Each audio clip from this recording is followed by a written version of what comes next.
بسم الله الرحمن الرحيم. الحمد لله والصلاة والسلام على رسول الله وآله وصحبه وله. السيدات والسادة الوزراء، السادة السفراء وممثلي البعثات الدبلوماسية، حضرات السيدات والسادة ضيوف المغرب الأعزاء، مرحبا بكم. Bienvenue and welcome.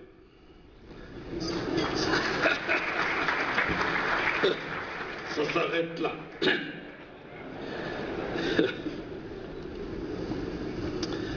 إنه لمن دواعي السرور أن أشارككم اليوم افتتاح أشغال المؤتمر الإفريقي الأول للنقل واللوجستيك الذي ينظم تحت الرعاية السامية لصاحب الجلالة الملك محمد السادس حفظه الله، تحت شعار من أجل خلق منظومات لوجستيكية وإقليمية.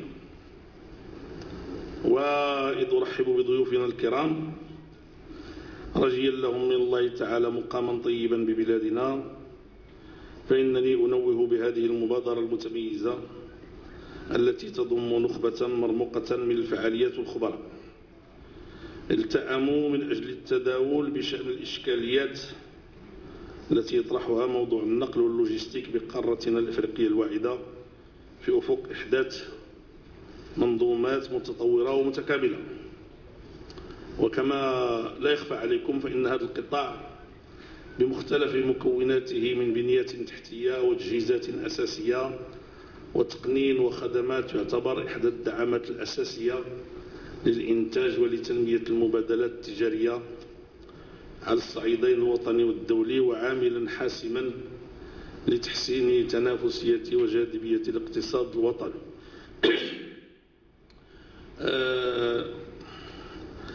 حضرات السيدات والسادة، اسمحوا لي سوف أختصر كلمتي وأتوجه لضيوفنا الأفارقة باللغة الفرنسية في بضع كلمات، وأترك الدخول في التفاصيل للسيد الوزير المحترم الذي بدون شك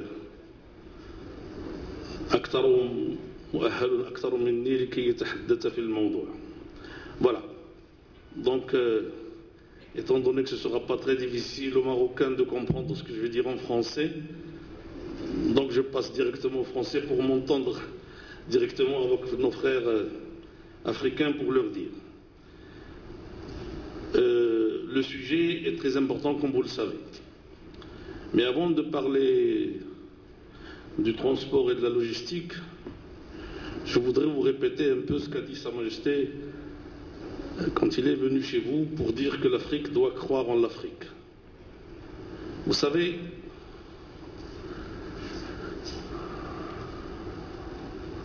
la chance qu'a eu le Maroc d'avoir un roi nous donne la possibilité d'avoir des gens qui réfléchissent à long terme, sans trop avoir peur des élections.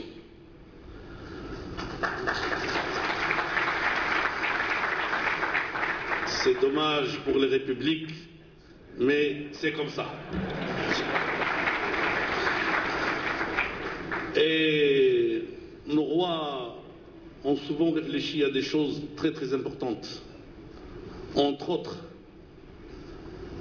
cette notion de l'Afrique qui doit comprendre qu'elle peut être un jour, devenir un jour majeure et vaccinée, et qu'elle peut compter sur elle-même, après Dieu bien sûr.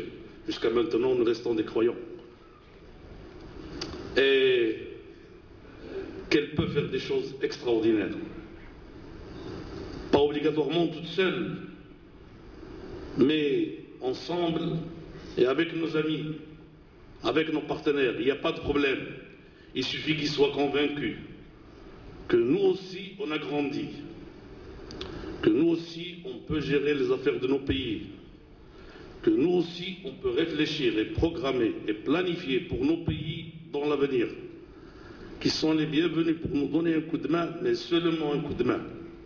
S'ils veulent partager avec nous les fruits du développement, ils sont les bienvenus. Mais continuer à venir récolter et partir devant les yeux effarés de nos populations, c'est terminé.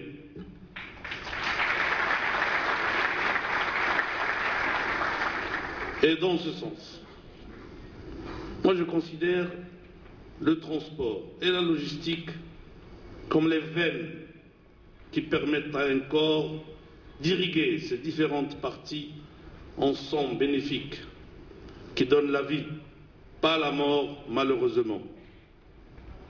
Et c'est pour cela que je considère que ce transport et cette logistique dont vous vous êtes réunis pour parler est très important, il est vital. Sans lui, il n'y a rien. Si on n'arrive pas à se déplacer à travers le continent, du nord au sud, dans tous les sens, facilement, si c'est possible, sans être obligé de passer par des difficultés énormes comme il arrive parfois, à nos marchandises, à nos personnes, à notre culture, à tout ce que nous avons hérité de ceux qui nous ont précédés et ce qu'attendent de nous les générations futures. Je crois que si on arrive à faire ça, le continent, dans quelques décennies peut-être, pourra se dresser aux côtés des grands continents et nos pays aux côtés des grands pays. Donc le Maroc a l'âme africaine non seulement par intérêt, mais aussi par intérêt. À l'âme africaine dans ses racines, à l'âme africaine dans notre sang, à l'âme africaine dans notre culture, à l'âme africaine dans notre spiritualité. Jamais les autres ne comprendront cette relation particulière qu'a le Maroc avec les autres pays africains, parce que c'est une relation spirituelle et d'amour. C'est très difficile pour les économistes de comprendre ce que c'est que l'amour.